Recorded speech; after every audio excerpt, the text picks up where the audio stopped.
everyone, Zeddy here again today with a brand new video, a bonus video, because we have an update from Hearthstone saying we have a big balance patch coming later this week. Check out these preview images for a peek at Battlegrounds update and read a linked forum post for dev insights on wider Hearthstone changes from the design team. That's right, there's like 1 billion images for Battlegrounds. Hearthstone Standard has so many changes, apparently, that they don't even want to put images up. We got dev insights. It looks like we're finally getting mass nerfs. We've been like kind of hoping for this for a very, very long time. We're gonna go into that, what they could be. They hint at what's gonna change and all that good stuff, as well as if you enjoy the content on the channel, feel like I've earned your subscription, please hit that sub button down below. Give the video a like, it helps us out a lot. Friendly reminder, there's an event going on right now. By the way, I'll have a preview for Princess Press Store, which is in the shop. I'll have a preview on that tomorrow, but there's the event going on. Make sure to get in there. Choose your path. I'm choosing the one with the ladder portrait. It'll ask you if you want to commit. And I just we're gonna check this live and just see if the first quest is bad. And no, it's play a game of Hearthstone. There's literally nothing tied to legendary. So that is pretty good. All right. Into the juicy stuff. So yeah, we got the Battlegrounds changes. I will link this tweet below if you want to take a look at, if you care about the Battlegrounds changes. There's duos changes, but we have dev insights. This is from Aleko Garrico, the balance lead on the Hearthstone team, saying, hey everyone, we have a really big balance patch planned for later this week. I think it's supposed to be Thursday, but they're not entirely sure when it's going to go live, but it's supposed to be this week. So Thursday, Friday, I'll let you guys know when the patch notes are up and all that stuff. But I think they're aiming for Thursday, with changes to around 30 cards. 30 cards are getting changed. That might be the large, single, balance patch besides, year-end rotation when they revert stuff. It's up there. And a few wild changes. So wild actually getting some love here. So hopefully, I think the standouts for wild would be like Waygate, once per game. I think the other one would be Mine Rogue, where something with Naval Mine or Graveyard. I don't know if there's much else. Druid's got the whole OTK thing where you can go over mana, but I haven't seen that in a long time. Rogue's got the Miracle Rogue stuff too with Secret Passage.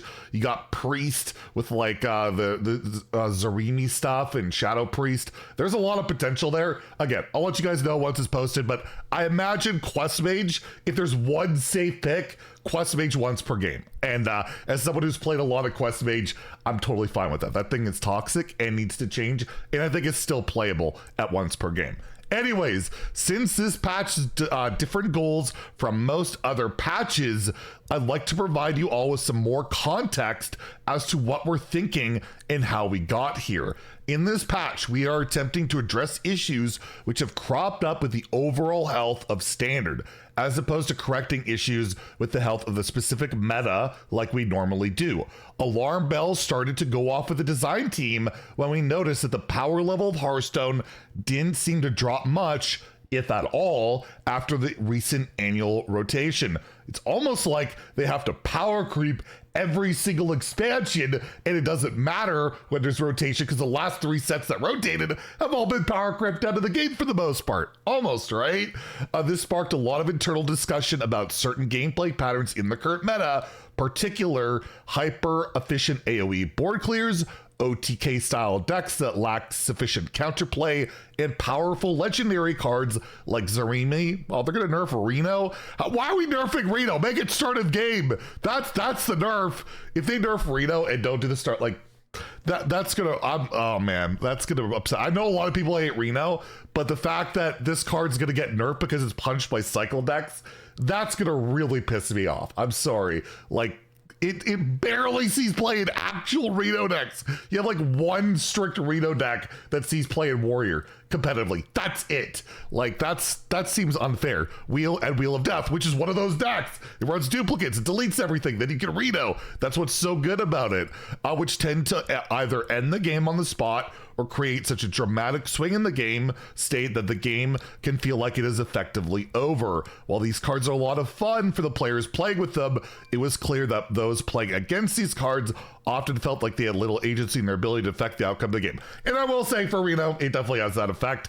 It doesn't necessarily win the game on the spot, but if you're playing like a big death rattle deck, a really sticky deck, it just clears literally everything, and then you can't even develop. So I just feel like Reno it's a complicated one, and I just feel like starting deck would make sense. Again, I'm fine with starting deck and you make it like 9 or 10, see how that goes, because like it wasn't balanced around that. But I just feel like the fact that it's probably going to get punished because of these cycle decks, it irks me because I can't stand those decks, and I really kind of like Reno. But it is, I will agree that effect is absolutely nuts.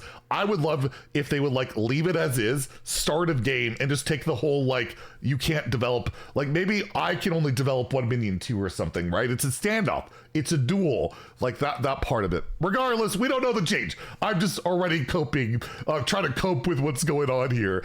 Increasing the overall feeling of player agency is our key focus with this patch, and I love to hear that, because right now there is not a lot of it in standard and well wild too, but that's a whole different story. But they're doing nerfs for wild, so maybe that'll help, and it will continue to be our key focus in future patches until it feels like the trend of powerful low agency cards and archetypes have been reversed. So this might not be a one-time deal. They're really focused on making, my understanding from this, the board matter more again. We think it's fine for there to be exciting, dreamy, and lower agency cards of the game, but not if they're also the most powerful cards in the game. Again, that's what happened with Stormwind, right? Like the cool combos should be like the Trolled highlights, the Clark Hill Scream highlights, the Dane highlights, the Mark highlights, not the everyday gameplay video highlights that are like the top tier decks, right? I shouldn't be spectacular OTK on turn 5. That should be a crazy high roll, not, Masters Tour regular thing, right? I think that's what they're trying to get at here. In the latest expansion, too many of those lower agency designs were allowed to become powerful meta contenders as the lead of final design. It's ultimately my responsibility to make sure that doesn't happen. We hope that this upcoming patch will be a big step towards cause correcting a few of those mistakes. Wow, they're actually like admitting fault, taking accountability. Love this team right now. And by not so much the quest team, don't get me wrong, that stuff still needs to change, but at least the design team taking some accountability for a meta that a lot of us are not really enjoying, and that by closely monitoring feedback from our players after big changes like this, the game will be a great spot for future expansions in the year of the Pegasus. And yeah, they've been in a spot where like if the design power or the power level is at where it's at right now, right, like day one of the expansion, of the first expansion, we still have 2 more to go. Where do we go from here? How do we get more powerful, more crazy cards if we're already killing on turn 5? It's crazy. So expect an extremely large patch on Thursday, probably Friday, maybe. There'll be patch notes. We'll go over all the changes. It'll likely be a very long video. It looks like we're getting changes to Zarimi, Reno, Wheel of Death, maybe indirectly, directly. I had my predictions yesterday. I was kind of anticipating a large patch. I may have already known about it. They do ask the creators about it, but my predictions are always based on pre-discussion. I make a list before that, so it is not influenced by our discussions. So yeah, tune in for that. This is going to be one hell of a patch by the looks of it, and hopefully the Hearthstone meta drastically changes. Rather than the whack-a-mole, this is the top deck, we start getting some real board battles again in Hearthstone, and I just can't wait. I really want that. I've been enjoying doing like the gameplay videos for you guys. You guys have been enjoying it, but I haven't been pushing them out lately because none of the decks are fun. The meta is not fun at all. There's nothing I want to like promote. So hopefully that will change. More gameplay videos will change. And yes, tune in tomorrow. We'll go over like the patch updates or little updates in the game, whatever other news. And then hopefully Thursday we get those patch notes. Again, let me know what you guys think in the comments down below. If you enjoyed the video, please like and subscribe. Have a great day and stay salty, my friends.